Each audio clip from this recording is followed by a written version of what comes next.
दोस्तों जैसे कि आपने वीडियो के टाइटल और थंबनेल पर देख ही लिया है, आज की इस वीडियो में यहाँ पर बात करने वाला हूँ आईडीबीआई बैंक की जो यहाँ पर वैकेंसी आई है जूनियर असिस्टेंट मैनेजर और साथ में एग्जीक्यूटिव सेल्स एंड ऑपरेशंस की। मतलब इसमें जो वैकेंसी आई है, अगर आपने भी इसके लिए आवेदन वगैरह कर दिया है, जिसके फॉर्म वैसे तो आईपीएस की वेबसाइट के थ्रू भरे जा रहे हैं, अगर आपने भी इसमें आवेदन वगैरह कर दिया है और फॉर्म को सबमिट करने के बाद आपको पता चला है भैया आपके फॉर्म में कोई मिस्टेक वगैरह हो गई है या फिर बीच में भी पता चल गया है, तो मैं आज की इस वीडियो में बताऊंगा किस तरीके से आपको अपने फॉर्म में करेक्शन वगैरह करना है। साथ में आप 100% अपने जैसे फॉर्म को सबमिट करने के बाद भी अपने फॉर्म में करेक्शन वगैरह कर पाएंगे पूरी वीडियो को देखने के बाद। तो वीडियो शुरू से लेकर आखिरी तक पूरा देखिएगा। और दोस्तों चैनल पर अगर पहली बार आए फटाफट चैनल कर लीजिए सब्सक्राइब, ताकि फ्यूचर में भी आपको ऐसी जॉब्स और वैकेंसी से रिलेटेड जानकारी की अपडेट्स वगैरह मिलती रहें।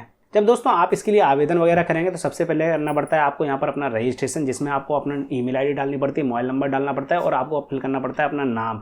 अगर आपने अपनी ईमेल आईडी या फिर मोबाइल नंबर या फिर नाम में कोई मिस्टेक वगैरह कर दी है, इसके बाद मतलब तुरंत बाद ही आपको पता चल गया कि भैया आपके रजिस्ट्रेशन में ऐसी ऐसी मिस्टेक हो गई है, तो आप सिंपली क्या कर सकते हैं, एक नया रजिस्ट्रेशन कर सकते हैं नए मोबाइल नंबर से, नई ईमेल आईडी से। इसके बाद दोस्तों अगले स्टेप पर आपको अपलोड करनी पड़ती है अपनी फोटो और सिग्नेचर। इसके बाद हम अगले स्टेप पर आते हैं जहाँ पर आपको अपनी बाकी पर्सनल डिटेल्स वगैरह डालनी पड़ती है, जैसे कि आपके पिताजी का नाम, माता जी का नाम, डेट ऑफ बर्थ, एड्रेस वगैरह आ जाता है और साथ में और भी काफ़ी कुछ डिटेल्स यहाँ पर पूछी जाती हैं।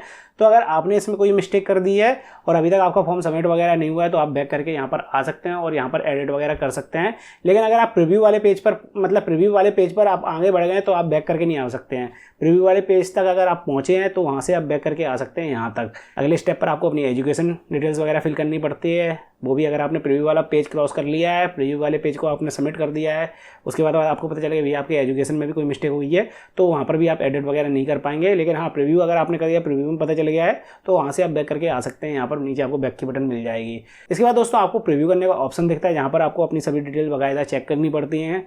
उसके बाद आपको आगे बढ़ना पड़ेगा। वहाँ पर एक डिक्लेरेशन भी रहता है, अगर आपने अपनी डिटेल्स वगैरह चेक कर लिया है, अगर आपने यहाँ पर भी मतलब नहीं कर पाया, आप यहाँ पर भी सबमिट कर चुके हैं, तो आपको अब आगे चल के शायद डिक्लेरेशन और थंब इम्प्रेशन अपलोड करके फिर फीस कटवानी पड़ती है। और फीस कटवाने के बाद अगर आपको पता चला है कि भैया आपके फॉर्म में कोई मिस्टेक हो गई है, तो इसके लिए इसकी नोटिफिकेशन में कुछ जानकारी वगैरह दे रखी है, तो मैं आपको दिखा देता हूँ वो भी। जैसे कि यहाँ पर आपको नजर आ रहा है, मैंने डायरेक्ट इसका ऑफिशियल नोटिफिकेशन ओपन कर लिया आईडीबीआई बैंक का। इसके बाद डायरेक्ट दोस्तों हम इसके आ जाते हैं पेज नंबर 12 पर। यहाँ पर मैं आपको सबसे पहले तो सेकंड पॉइंट पढ़कर बता देता हूँ, जहाँ पर लिखा हुआ है please note that all the particulars mentioned in the online application including name of the candidate, category, date of birth, address, mobile number, email id, center of examination, etc. will be considered as final and no changes modification will be allowed after submission of the online application form। यानी कि आपको ये सभी चीज़ें हैं एक बार आपने final करने के बाद सबमिट कर दी हैं अगर आपने, तो उसके बाद आप कोई भी चेंजेस वगैरह नहीं कर पाएंगे अपने एप्लीकेशन फॉर्म में। Candidate are hence advise to fill in the online application form with the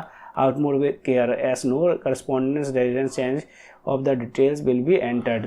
तो कैंडिडेट से ये गुजारिश की जाती है अपने एप्लीकेशन फॉर्म को सही से, बिल्कुल सही से देख के बारीक मतलब सही से फिल करें। तो अब ये पढ़ के तो आपको लग रहा होगा ये करेक्शन का तो ऑप्शन ही नहीं है, लेकिन करेक्शन का ऑप्शन इसके ऊपर सामने मतलब फर्स्ट पॉइंट में दे रखा है। इसमें लिखा हुआ है candidate to apply only one position only one application should be submitted by a candidate for any of the advertisement position।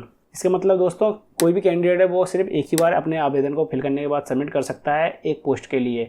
In case of multiple application for any one post, अगर ऐसा कोई भी मतलब कैंडिडेट पाया जाता है जिसने एक से ज़्यादा बार आवेदन को फिल करने के बाद सबमिट कर दिया है कोई भी सिंगल पोस्ट के लिए, only the latest valid completed application will be accepted and the application fees intermediate charges paid for the multiple registration will stand for forever।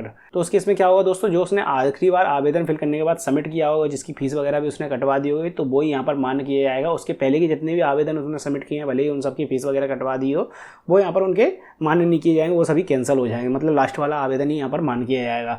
और फीस का क्या होगा दोस्तों, जो उससे पहले वाले की फीस भरी थी तो वो फीस रिफंड नहीं की जाएगी, वो फीस आपकी चली जाएगी, मतलब इनके विभाग में वो फीस ये लोग नहीं लौटाएंगे।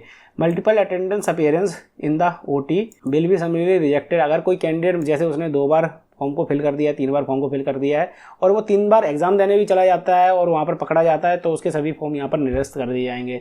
तो आपको क्या करना है, जैसे मान लीजिए मेरे फॉर्म में कोई मिस्टेक हो गई है, तो मैं यहाँ पर क्या कर सकता हूँ, एक नया फॉर्म फ्रेश फॉर्म फिल करने के बाद सबमिट कर सकता हूँ। उसको बाकायदा मुझे चेक करके फिल करना है सही और फिल करने के बाद उसकी फीस वगैरह भी कटवा देनी है। अगर आप कोई कैटेगरी में आ रहे हैं जिसमें फीस वगैरह कट रही है तो आपको फीस वगैरह भी कटवानी पड़ेगी और बाकायदा फॉर्म को सबमिट करना पड़ेगा। उस केस में अगर बाई चांस आपके दोनों के एडमिट कार्ड आ जाते हैं तो आपको पहले वाले का एग्जाम देने नहीं जाना है, जो कि गलत था। आपको दूसरे वाले का ही एग्जाम देने जाना है, पहले वाले को आपको वहीं पर छोड़ देना है, दूसरे वाले का ही आपको एग्जाम देने जाना है। तो आपको कोई भी प्रॉब्लम वगैरह नहीं होने वाली है। नहीं तो फॉर्म आपका यहाँ पर लिखा हुआ है साफ साफ, अगर आप बाई चांस दोनों जगह एग्जाम देने पहुँच जाते हैं तो आपका एग्जाम मतलब सभी आवेदन यहाँ पर कैंसिल कर दिए जाएंगे।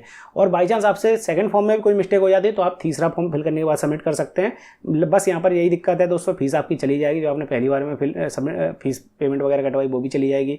उसके बाद दूसरे वाले आवेदन में भी आपने पेमेंट वगैरह करवाई है वो भी चली जाएगी। तो आपको ध्यान से फिल करना है फॉर्म को।